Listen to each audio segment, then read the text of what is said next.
ইউহিব্বুকুমুল্লাহ, আল্লাহ ভালোবাসেন। 2 নাম্বার হলো ওয়াগফির লাকুম যুনুবাকুম, এবং আল্লাহ তার সমস্ত গুনাহগুলো মাফ করে দেয়। এটা হলো কোরআন আর হাদিসের কথা। এখন আসুন, কেন ভালোবাসবো আল্লাহকে? যৌতিক কারণ, আমাদের বাহ্যিক কারণ দেখাই, যে কারণগুলো আপনার মাথার ভিতরে আসলেও আপনি বুঝবেন যে বাস্তবে এই কারণে আল্লাহকে ভালোবাসা দরকার। কারণ 1 নাম্বার ভালোবাসার কারণ হলো যেটা আপনার আকলে ধরবে, কারণ রব তো আমাকে বানাইলো। আল্লাহ বলেন, বান্দা আমি সমস্ত কিছু যখন বানাইলাম, ও বান্দা তখন শুধু বললাম কোন কোন, বলার সাথে সাথে বান্দা সমস্ত কিছু হয়ে গেল। কিন্তু বান্দা তোকে আমি আল্লাহ কোন শব্দ দ্বারা বানাই নাই। আল্লাহ বলেন, বান্দা তোকে আমি অনেক সুন্দর করে বানাইছি। ও বান্দা তোকে আমি আমার স্বয়ং হাতের মাধ্যমে বানাইছি। আল্লাহ বলেন, বান্দা তুই কি ভাবছস তোকে আমি এমনি এমনি বানায়া ফেললাম?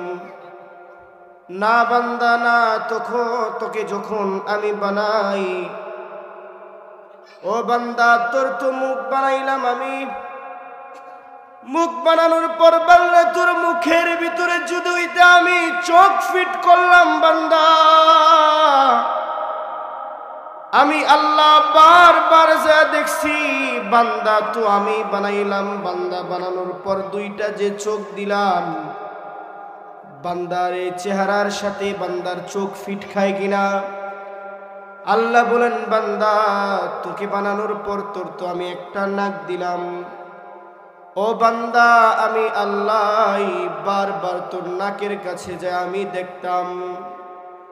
দেখলাম, বান্দা তো আমি বানাইলাম। বানানোর পর যে নাক দিলাম, বান্দার চেহারার সাথে নাকটা ফিট খায় কিনা? আল্লাহ বলেন, বান্দা তোকে আমি এমন সুন্দর ভাবে বানাইলাম। ও বান্দা তুই যখন তোর মাতৃগর্ভের ভিতরে ছিলি, তখন তোকে আমি খাদ্যের ব্যবস্থা করে দিলাম। ও বান্দা তুই যখন তোর মায়ের পেট থেকে বের হইলি, তখনও কিন্তু আমি আল্লাহ তোরে বইলা যাই নাই। ও বান্দা তুই যখন তোর মায়ের পেট থেকে বের হইলি, তখন আস্তে আস্তে তোকে আমি খাবারের ব্যবস্থা শিখাইলাম। ও বান্দা ফালা লাকা সিন্নুন তাকত, বান্দা তোর দাঁত ছিল কিন্তু দাঁত দিয়ে কাটার পকর ক্ষমতা ছিল না। ও বান্দা তোকে কাটার আমি ক্ষমতা দিলাম। ওয়ালা লাকা লিসানুন তানতিক, বান্দা তোকে আমি জিহ্বা দিলাম, কিন্তু কথা বলার ক্ষমতা আমি আল্লাহ দেই নাই। কিন্তু বান্দা আস্তে আস্তে তোকে আমি আল্লাহ কথা বলার ক্ষমতা দিলাম। ওয়ালা লাকা ইয়াদুন তাখুস, বান্দা তোকে 2টা হাত দিলাম, কিন্তু হাত দিয়া ধরার ক্ষমতা আমি প্রথম দেই নাই। ও বান্দা আস্তে আস্তে তোকে আমি বান্দা হাত দিয়ে ধরার ক্ষমতা দিলাম। ওয়ালা লাকা আকলুন তাকাফাক্কার, ও বান্দা তোকে আমি আকল দিলাম, জ্ঞান দিলাম, কিন্তু জ্ঞান দেওয়ার পর চিন্তা ভাবনা করার ক্ষমতা আমি তোকে আল্লাহ দেই নাই। আমি আল্লাহ আস্তে আস্তে তোকে চিন্তা ভাবনা করার ক্ষমতা দিলাম। ওয়ালা লাকা রিজুলুন তামশি আলাল আরদ, ও বান্দা তোকে আমি 2টা পা দিলাম, কিন্তু পা দিয়ে চলার ক্ষমতা আমি বান্দা তোকে দেই নাই। হতে যাচ্ছে মহাসম্মেলন। আজকে সম্মেলনের যারা উপস্থিত আছেন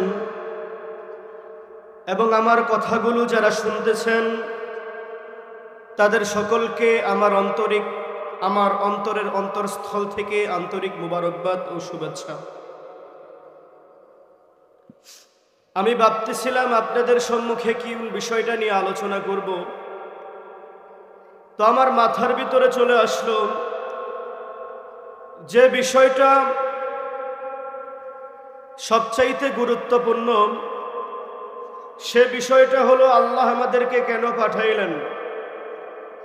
প্রতিটা জিনিসের যেমন উদ্দেশ্য থাকে, আপনি গরু কিনলে গরুর প্রতি আপনার উদ্দেশ্য থাকে কি কারণে কিনলেন, গাড়ি কিনলে উদ্দেশ্য থাকে এই গাড়িটা যে কোনো একটা কারণে কিনছেন,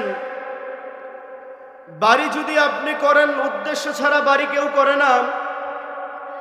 মানুষ যেই কাজটা করুক না কেন, মানুষের সেই কাজের পিছনে এক একটা উদ্দেশ্য থাকে।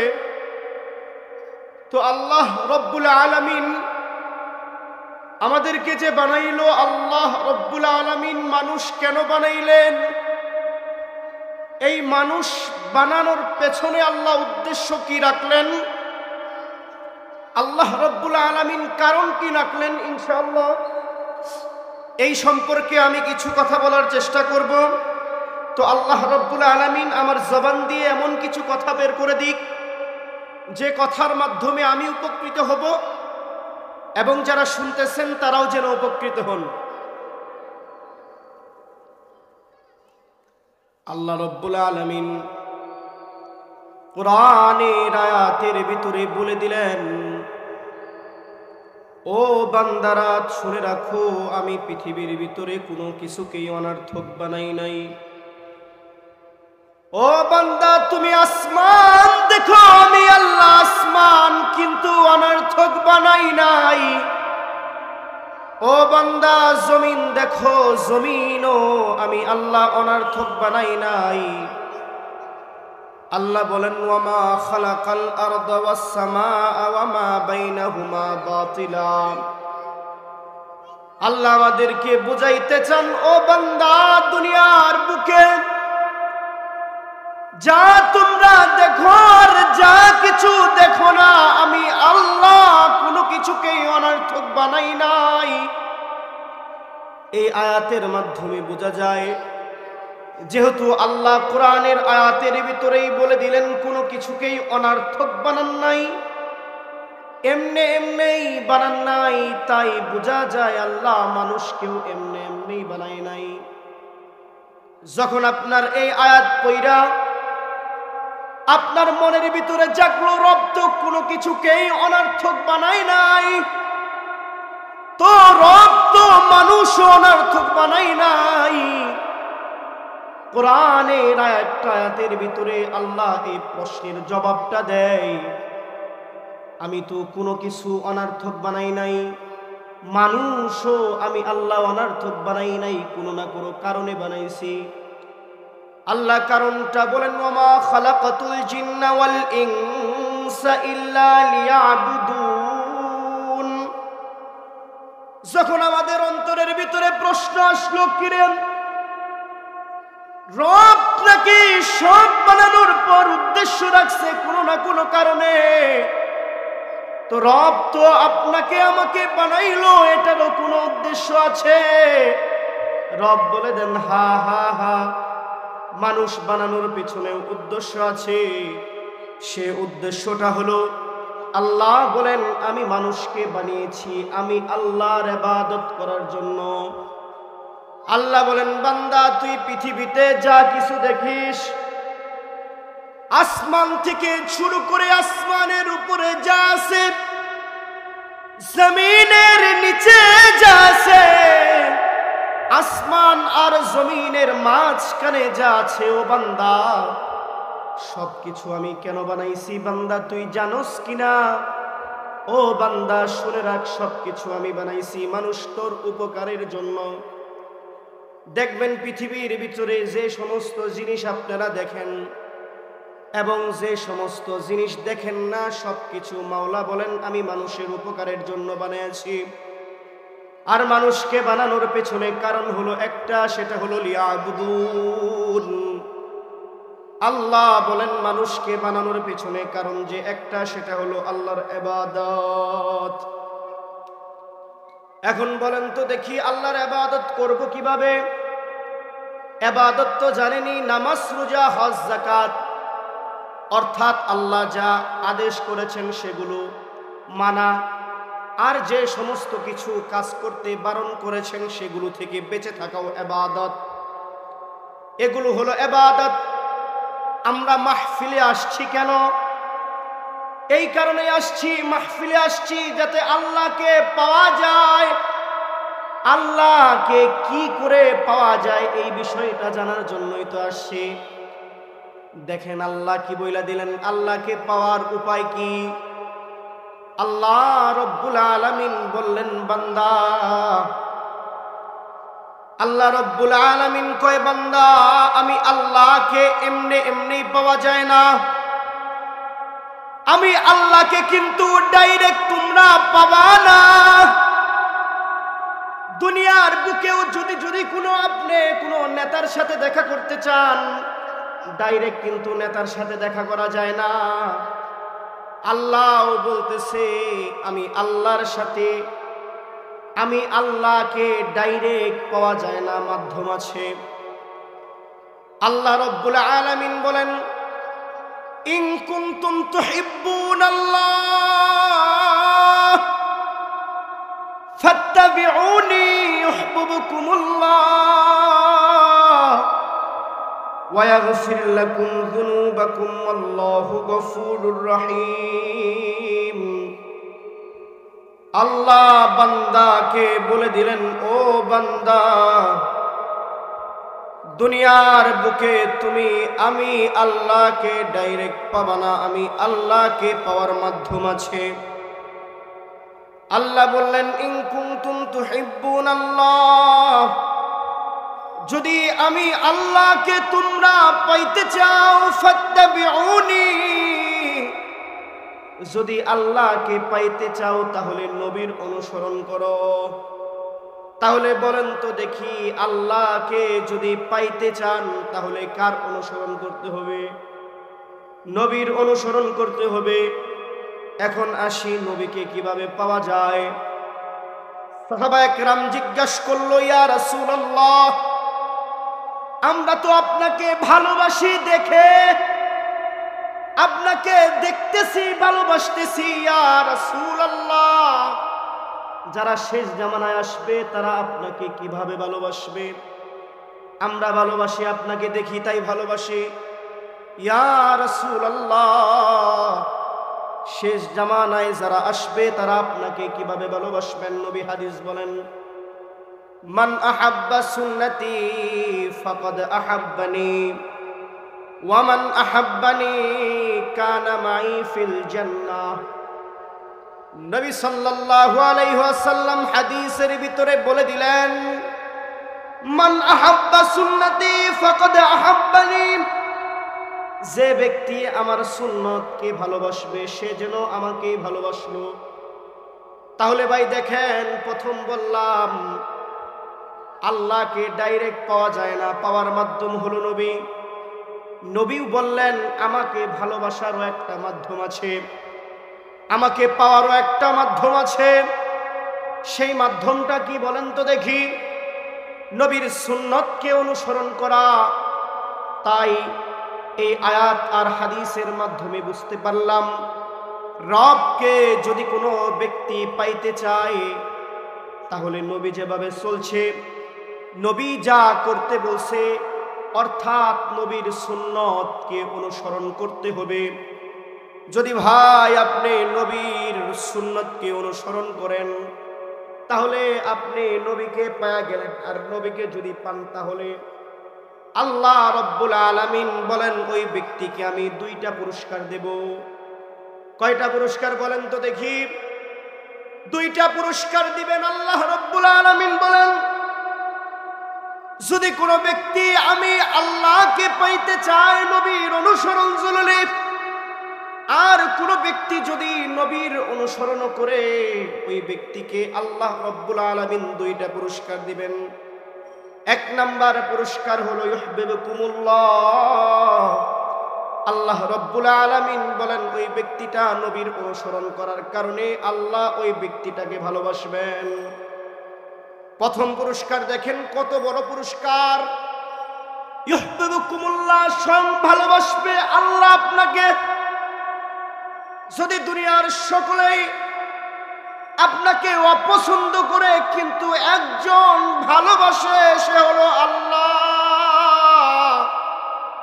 আমি তো আমার রবকে বলি, হে রব, দুনিয়ার সমস্ত মানুষ আমাকে অপছন্দ করুক, দুনিয়ার সমস্ত মানুষের কাছে আমি খারাপ থাকি, আল্লাহ আমার কোনো সমস্যা নাই, কিন্তু আল্লাহ আমি তোমার কাছে ভালো থাকতে চাই।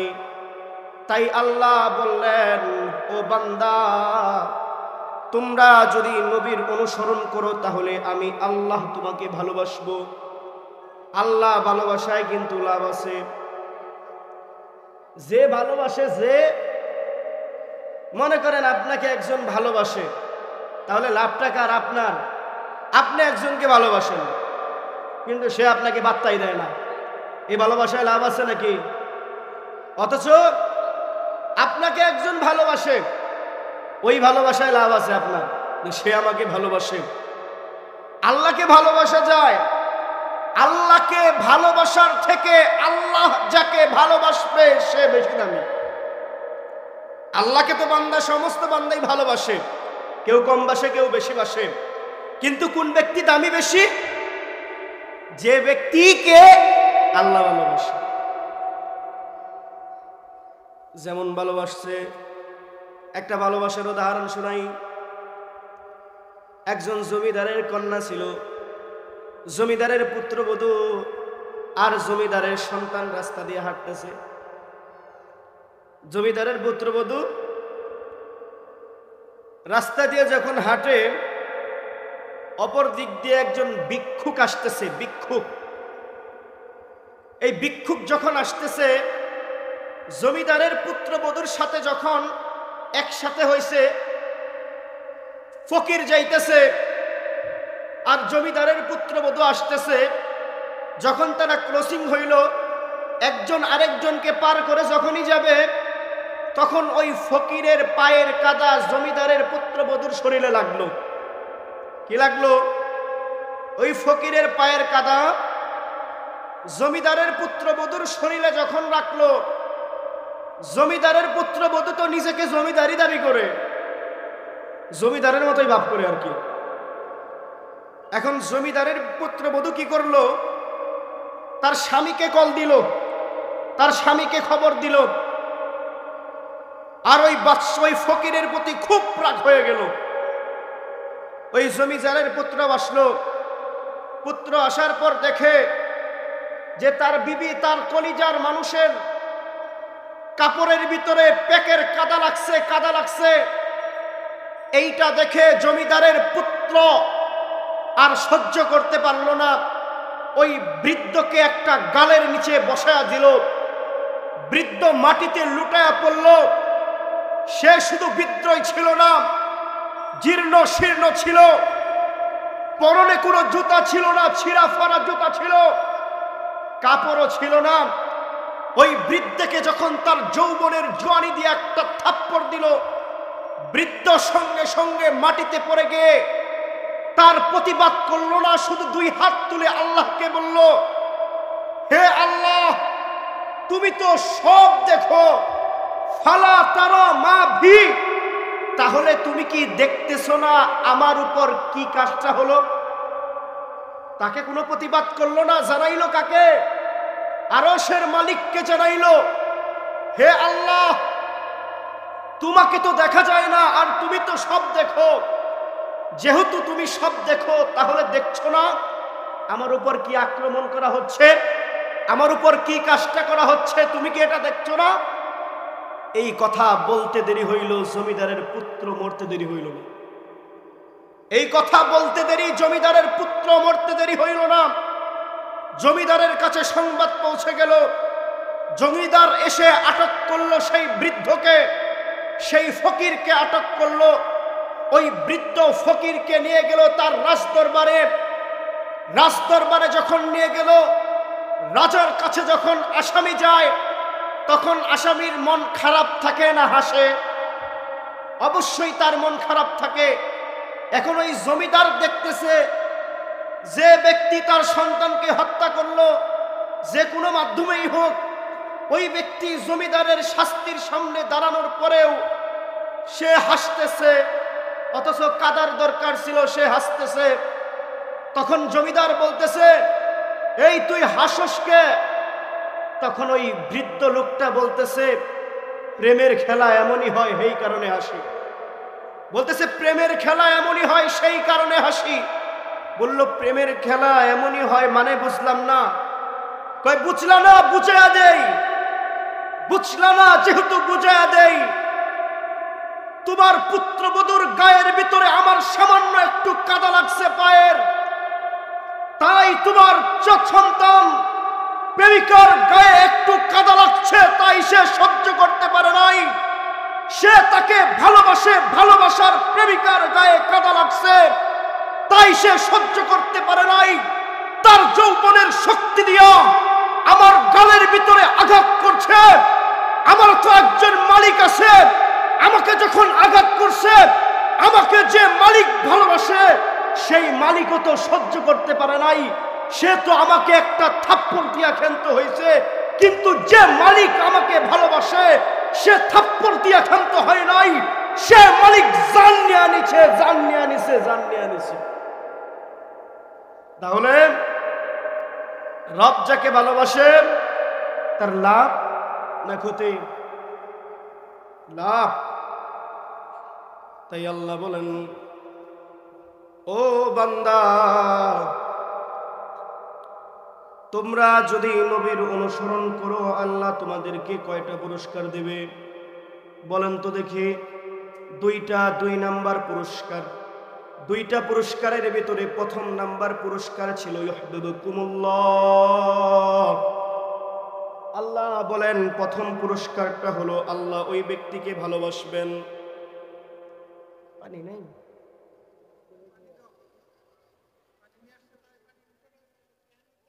1 নাম্বার পুরস্কার হলো ইউহিব্বুকুমুল্লাহ। আল্লাহ বলেন কোন ব্যক্তি যদি নবীর অনুসরণ করে ওই ব্যক্তিকে আমি আল্লাহ ভালোবাসি। 2 নাম্বার পুরস্কার হলো ওয়াগফির লাকুম যুনুবাকুম, ওয়াগফির লাকুম যুনুবাকুম। আল্লাহ বলেন কোন ব্যক্তি যদি নবীর অনুসরণ করে, অনুসরণ করার কারণে যে ব্যক্তি অনুসরণ করলো ওই ব্যক্তির সমস্ত গুনাহগুলো আল্লাহ মাফ কইরা দেয়। 2 নাম্বার পুরস্কার কি? ওয়াগফির লাকুম যুনুবাকুম। নবীর অনুসরণ করলে 2 নাম্বার যে পুরস্কার পাওয়া যায় সেই পুরস্কার হলো যে নবীর অনুসরণ করে ওই ব্যক্তির সমস্ত গুনাহগুলো আল্লাহ মাফ কইরা দেয়।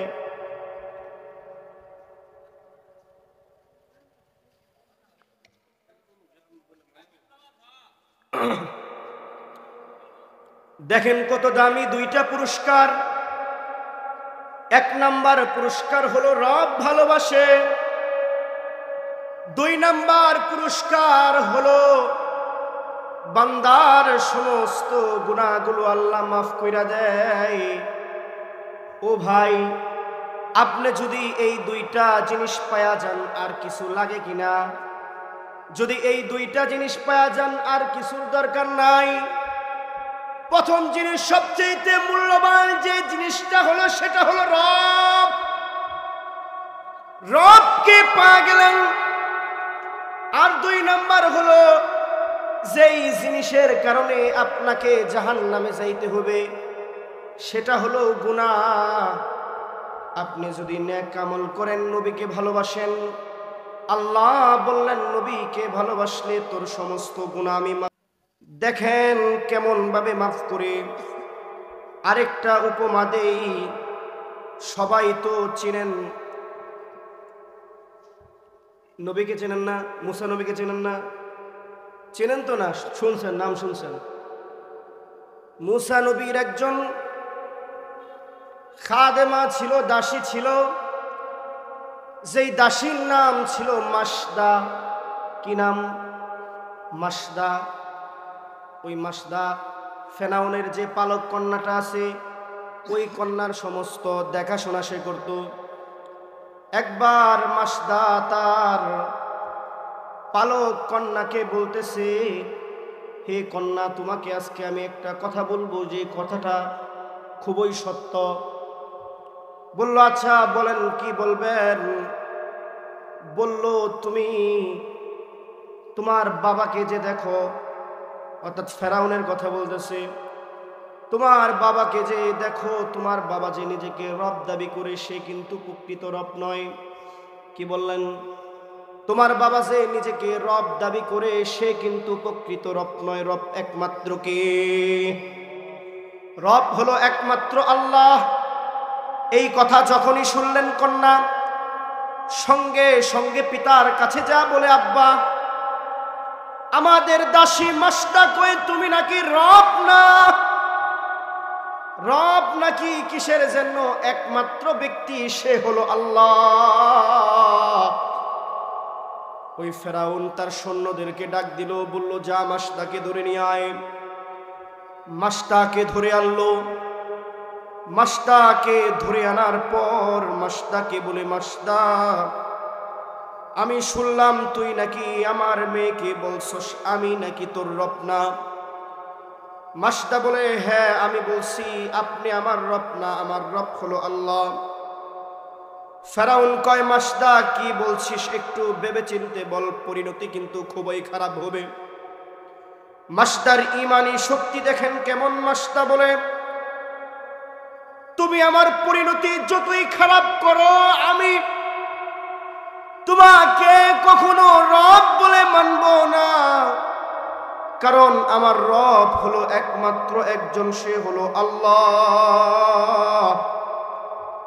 ফেরাউন তার ভয়ঙ্কর রূপটা দেখাইল, তার সৈন্যদেরকে বলল, বিরাট বড় একটা গর্ত কর। বিরাট বড় একটা গর্ত করা হলো। ওই গর্তের ভিতরে বিরাট বড় করে আগুন জ্বালানো হলো। আগুন জ্বালানোর পর একটা উত্তপ্ত বড় একটা পাতিল আনার পর ওই আগুনের উপর রাখা হলো। ওই পাতিলের উপর তেল ঢালা হলো। বিরাট বড় পাতিল, তাহলে তেল তো অনেক থাকবেই। যখন ওই তেলটা একদম জ্বলন্ত হয়ে গেল, টকবক করলো, তখন মাসদারে কয়, মাসদা, তুই আমার অনেক দিন ধইরা খেদমত করস। মাসদা, তোর প্রতি আমার একটা আলাদা মুহাব্বত আছে। ও মাসদারে, এখনো সময় আছে, তুই আমাকে রব হিসাবে মাইনা নে। মাসদা কয়, তোর মতো ভণ্ডকে রব হিসাবে মানব না, কারণ তুই কখনো আমার রব হতে পারস না। আমার রব একমাত্র আল্লাহ। এই কথা যখনই বলল, মাসসার দুইটা সন্তান ছিল। এক সন্তানের বয়স ছিল 7 বছর, আরেক সন্তান ছিল 6 অথবা 7 মাসের সন্তান। সর্বপ্রথম ওই বড় সন্তানটাকে ফেরাউন নিজ হাত দিয়া দইরা ওই পাতিলের ভিতরে নিক্ষেপ করলো। পাতিলের ভিতরে নিক্ষেপ করার পর ভাজা মাছের মতো হয়ে গেল। মাসদার চোখ দিয়া শুধু পানি ঝরে। আল্লাহ রব্বুল আলামিন ওই যে বাচ্চাটাকে, মাসদা কি করলো, যখন তার ওই সন্তানটা কে উত্তপ্ত তেলের ভিতরে ছাড়া হলো, যখন তার সন্তানটা ওই উত্তপ্ত তেলের ভিতরে ভাজা মাছের মতো পুড়ে, তখন মাসদার চোখ দিয়া পানি জড়ায়া পড়ে। আর সন্তানের দেখেন কেমন ঈমান। ওই সন্তানটা বলে, মা তুমি কাইদো না, কাইদো না। তুমি যদি কাঁদো তাহলে তো হয় না, তোমার রব তোমাকে পরীক্ষা করছে। ও মা, তুমি কেঁদো না। অবশ্যই তুমি আর আমি কিছুক্ষণ পরে জান্নাতের ভিতরে দেখা করব। বড় সন্তানটাকে ভাজা মাছের মতো পুরাইয়া শেষ করে ফেললো। শেষ করার পর বলে, মাসটা এখনো সময় আছে, তোর ছোট সন্তানটা আছে, ও মাসটা এখনো সময় আছে, তুই আমাকে রব হিসাবে মাইনা নে। যদি তুই আমার রব হিসাবে মানিস তাহলে তোর ছোট সন্তানটাকে আমি মারবো না। মাসটা বলে, তুমি যাই করো না কেন আমি তোমাকে কখনো আল্লাহ হিসাবে মানব না, কারণ তুমি আমার রব হতে পারো না, আমার রব হলো একমাত্র আল্লাহ। মাসটার কুল থেকে ওই দুধের বাচ্চাটাকে ছিনায়া নিল। ছিনায়া নেওয়ার পর ওই উত্তপ্ত বালুর ভিতরে, ওই উত্তপ্ত তেলের ভিতরে তাকে ছেড়ে দিল। উত্তপ্ত তেলের ভিতরে ছেড়ে দেওয়ার পর চোখের সামনে সন্তানের দেহটা ভাজা মাছের মতো হয়ে গেল। আল্লাহ ওই দুধের সন্তানের জবানটা খুলে দিল। ওই দুধের সন্তানটা মাকে বলে, ইয়া উম্মি লা তাখাফ ওয়ালা তাহসান সানাজমাউ ইনশাআল্লাহু তাআলা ফিল জান্নাহ। ওই দুধের সন্তানটা বলে, হে আল্লাহ, হে আমার মা, লা তাখাফ ওয়ালা তাহজান, তুমি চিন্তিত হইও না, তুমি ভয় পেও না। সানাজমাউ ইনশাআল্লাহু তাআলা, কিছুক্ষণ পরে তুমি আর আমি জান্নাতের ভিতরে দেখা করব। আমাকে ভালোবাসিস এবং নবীকে ভালোবাসিস, দুইটা পুরস্কার দেই। ইউহিব্বুকুমুল্লাহ, আল্লাহ ভালোবাসেন। 2 নাম্বার হলো ওয়াগফির লাকুম যুনুবাকুম, এবং আল্লাহ তার সমস্ত গুনাহগুলো মাফ করে দেয়। এটা হলো কোরআন আর হাদিসের কথা। এখন আসুন, কেন ভালোবাসবো আল্লাহকে? যৌতিক কারণ, আমাদের বাহ্যিক কারণ দেখাই, যে কারণগুলো আপনার মাথার ভিতরে আসলেও আপনি বুঝবেন যে বাস্তবে এই কারণে আল্লাহকে ভালোবাসা দরকার। কারণ 1 নাম্বার ভালোবাসার কারণ হলো যেটা আপনার আকলে ধরবে, কারণ রব তো আমাকে বানাইলো। আল্লাহ বলেন, বান্দা আমি সমস্ত কিছু যখন বানাইলাম, ও বান্দা, তখন শুধু বললাম কোন কোন, বলার সাথে সাথে বান্দা সমস্ত কিছু হয়ে গেল। কিন্তু বান্দা, তোকে আমি আল্লাহ কোন শব্দ দ্বারা বানাই নাই। আল্লাহ বলেন, বান্দা তোকে আমি অনেক সুন্দর করে বানাইছি। ও বান্দা, তোকে আমি আমার স্বয়ং হাতের মাধ্যমে বানাইছি। আল্লাহ বলেন, বান্দা তুই কি ভাবছস তোকে আমি এমনি এমনি বানায়া ফেললাম? না বান্দা না, তোকে যখন আমি বানাই, ও বান্দা তোর তো মুখ বানাইলাম আমি। মুখ বানানোর পর বান্দা তোর মুখের ভিতরে যদি আমি চোখ ফিট করলাম, বান্দা আমি আল্লাহ বারবার যা দেখছি, বান্দা তো আমি বানাইলাম। বান্দা বানানোর পর 2টা যে চোখ দিলাম, বান্দার এই চেহারার সাথে বান্দার চোখ ফিট খায় কিনা? আল্লাহ বলেন, বান্দা তোকে বানানোর পর তোর তো আমি একটা নাক দিলাম। ও বান্দা, আমি আল্লাহ বারবার তোর নাকের কাছে যা আমি দেখলাম, বান্দা তো আমি বানাইলাম। বানানোর পর যে নাক দিলাম, বান্দার চেহারার সাথে নাকটা ফিট খায় কিনা? আল্লাহ বলেন, বান্দা তোকে আমি এমন সুন্দর ভাবে বানাইলাম। ও বান্দা, তুই যখন তোর মাতৃগর্ভের ভিতরে ছিলি, তখন তোকে আমি খাদ্যের ব্যবস্থা করে দিলাম। ও বান্দা, তুই যখন তোর মায়ের পেট থেকে বের হইলি, তখনও কিন্তু আমি আল্লাহ তোরে বইলা যাই নাই। ও বান্দা, তুই যখন তোর মায়ের পেট থেকে বের হইলি, তখন আস্তে আস্তে তোকে আমি খাবারের ব্যবস্থা শিখাইলাম। ও বান্দা, ফালা লাকা সিন্নুন তাকাত, বান্দা তোর দাঁত ছিল কিন্তু দাঁত দিয়ে কাটার পকর ক্ষমতা ছিল না। ও বান্দা তোকে কাটার আমি ক্ষমতা দিলাম। ওয়ালা লাকা লিসানুন তানতিক, বান্দা তোকে আমি জিহ্বা দিলাম কিন্তু কথা বলার ক্ষমতা আমি আল্লাহ দেই নাই। কিন্তু বান্দা আস্তে আস্তে তোকে আমি আল্লাহ কথা বলার ক্ষমতা দিলাম। ওয়ালা লাকা ইয়াদুন তাখুজ, বান্দা তোকে দুইটা হাত দিলাম কিন্তু হাত দিয়া ধরার ক্ষমতা আমি প্রথম দেই নাই। ও বান্দা আস্তে আস্তে তোকে আমি বান্দা হাত দিয়ে ধরার ক্ষমতা দিলাম। ওয়ালা লাকা আকলুন তাকাফাক্কার, ও বান্দা তোকে আমি আকল দিলাম, জ্ঞান দিলাম কিন্তু জ্ঞান দেওয়ার পর চিন্তা ভাবনা করার ক্ষমতা আমি তোকে আল্লাহ দেই নাই। আমি আল্লাহ আস্তে আস্তে তোকে চিন্তা ভাবনা করার ক্ষমতা দিলাম। ওয়ালা লাকা রিজুলুন তামশি আলাল আরদ, ও বান্দা তোকে আমি দুইটা পা দিলাম কিন্তু পা দিয়ে চলার ক্ষমতা আমি বান্দা তোকে দেই নাই। ও বান্দা আমি আল্লাহ তোকে সে পা দিয়ে চলার ক্ষমতা দিলাম।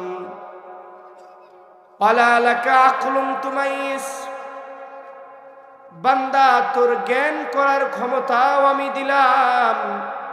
ও বান্দা তোকে আমি সবকিছু দেওয়ার পর বান্দা যখন তোকে আমি স্বয়ং সম্পূর্ণ বানাইলাম, ও বান্দা তোকে আমি সবকিছু দিয়া যখন স্বয়ং সম্পূর্ণ বানাইলাম তখন বান্দা তুই আমাকে ভুলে গেলি। আল্লাহ বলেন বান্দা তুই আমাকে ভুইলা গেলি কি হবে বান্দা, আমি তো তোকে ভুলি নাই। ও বান্দা তুই আমার সারা জীবন নিমক হারামি করার পরে বান্দা তোর যখন মনে হইল কেরে রব তো আমাকে নিমক হারামি করার জন্য বানাই নাই, তুই সারা জীবন চোখের গুনাহ করতি, চোখ দিয়া বেগানা নারীদের দিকে তাকায়া থাকতি, সব সময় মোবাইলের ভিতরে নর্তকীদের নাচ দেখতি বান্দা। এই দেখার পর বান্দা তোর ভিতরে যখন তোর কল্পনার ভিতরে আসলো কিরে রব তো আমাকে চোখ দিছিল গুনাহ করার জন্য না, তোর এই কল্পনা যখন আসলো বান্দা, এই কল্পনা আসার পর বান্দা তুই কিছুই করলি না, শুধু আমার দরবারে দাঁড়ায়া বললি আল্লাহ তুমি তো আমাকে সব দিছিলা, দেওয়ার পর শুধু একটাই হুকুম করছিলা, বড় কোনো হুকুম করো নাই, শুধু হুকুম করছিলাম তোমার ইবাদত করার জন্য। ও আল্লাহ আমি করি নাই কারণ এতদিন আল্লাহ বুঝি নাই, আজকে বুঝলাম। ও আল্লাহ তুমি আমাকে ক্ষমা কইরা দাও। আল্লাহ বলেন ও বান্দা তুই হাজারো গুনাহ করার পর বান্দা তুই যখন আমার দরবারে এই কথা বললি, ও বান্দা তোকে আমি তখনই ক্ষমা করে দিলাম। আল্লাহ তখন আমাদেরকে আরো বোঝায় কোরআনের আয়াত আর নবীর হাদিস বলে, আল্লাহ আমাদেরকে বোঝায় ও বান্দা তুই যে এতদিন গুনাহ করছস তখনও কিন্তু আমি তোকে আল্লাহ বইলা যাই নাই। আল্লাহ বোঝায় বান্দা তুই যখন গুনাহ করতি বান্দা তখন আমি তোকে পিছ দিয়া ডাকতাম। ও বান্দা তোকে আমি বলতাম মা গাররাকা বিরব্বিকাল কারীম, ও বান্দা তুই যে গুনাহ করতেছস কি এমন কারণ হইল যে কারণের কারণে তুই গুনাহ করস। ও বান্দা তোকে আমি সব সময় সতর্ক করতাম তুই যখন গুনাহ করতি। ও বান্দা প্রতিদিন পূর্ব দিকে সূর্য উঠায়া পশ্চিম দিকে সূর্য ডুবায়া আমি তোরে সতর্ক করতাম বান্দা, দেখ যেই জিনিসটা উঠে বান্দা সেই জিনিসটা কিন্তু ডুবে। ও বান্দা তুই একদিন ডুইবা যাইবি বান্দা, তুই সতর্ক হস নাই।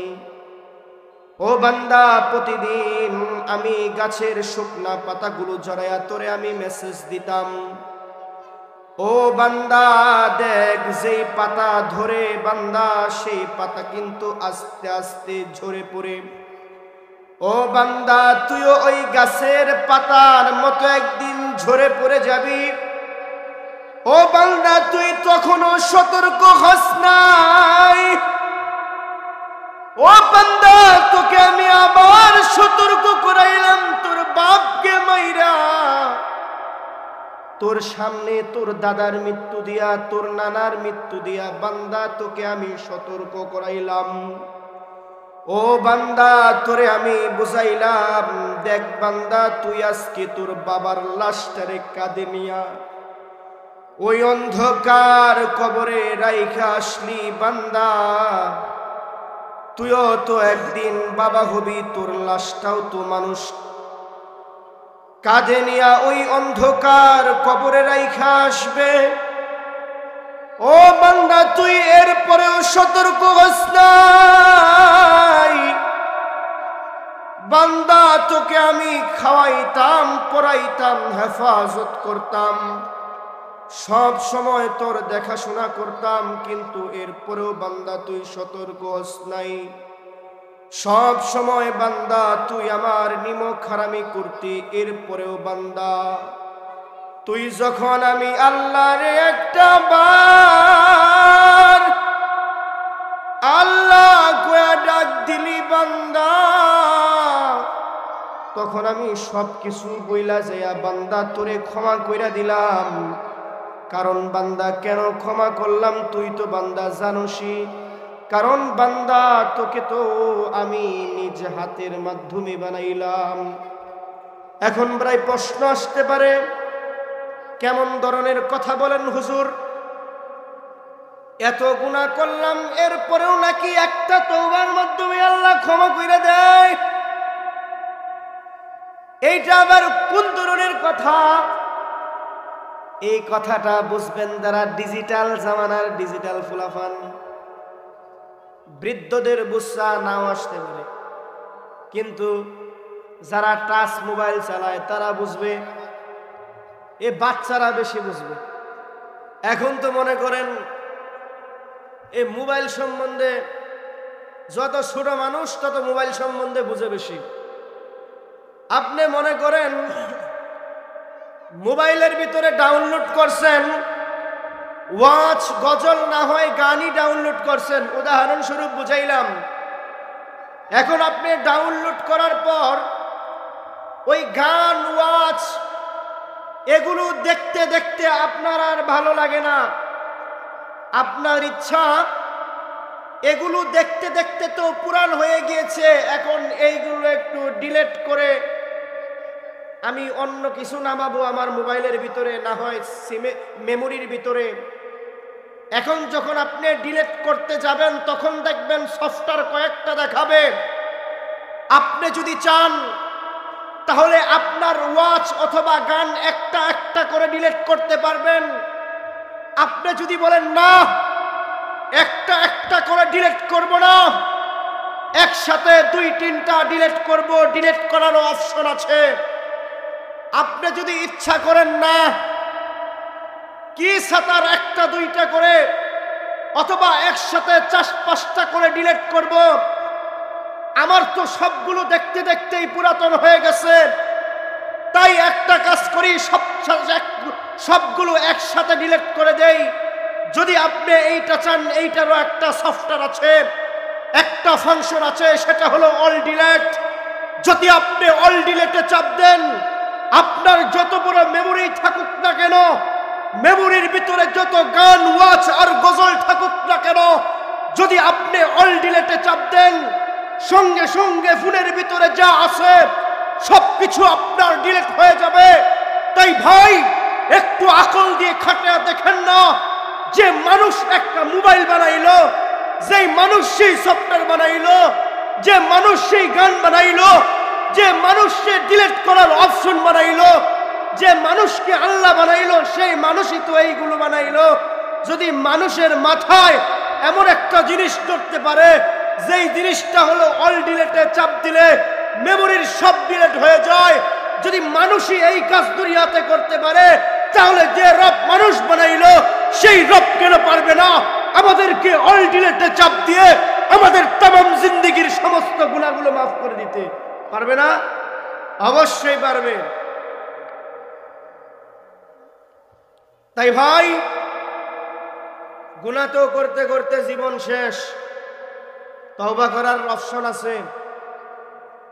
যারা গুনাহ করছেন, আমরা তো ভাই সকলেই গুনাহগার, আসুন রবের দরবারে আমরা তওবা করি।